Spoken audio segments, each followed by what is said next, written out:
प्रधानमंत्री नरेंद्र मोदी रूस के कजान में हुए 16वें ब्रिक्स समिट में शामिल होने के बाद अब भारत लौट आए हैं। उनका ये दौरा रणनीतिक लिहाज से बेहद अहम रहा है, क्योंकि ऐसा वक्त जब दुनिया के कई प्रमुख देश युद्ध की आग में झुलस रहे हैं। तो इस दौरान पीएम मोदी ने ब्रिक्स के जरिए दुनिया को शांति का संदेश दिया।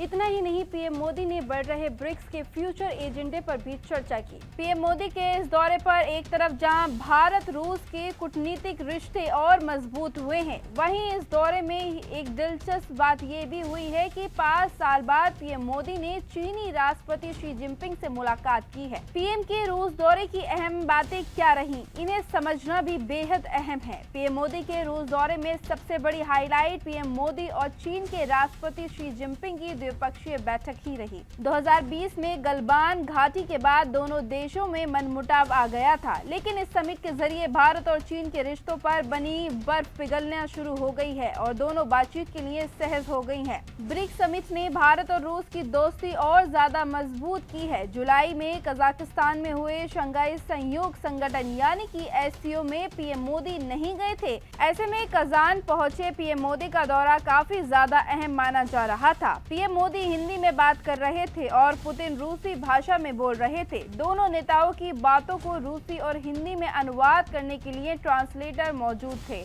लेकिन पुतिन ने पीएम मोदी को संबोधित करते हुए कहा कि भारत और रूस के संबंध इतने बेहतर हैं कि मुझे लगता है आप मेरी बातें बिना ट्रांसलेटर की मदद से भी समझ सकते हैं।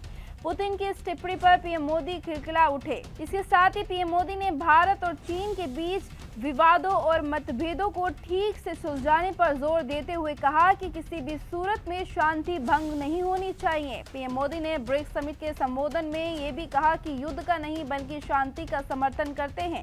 उन्होंने वहां मौजूद सबसे अपील की कि इस मंच से आतंकवाद और आतंकी फंडिंग के खिलाफ एकजुट होकर लड़ें।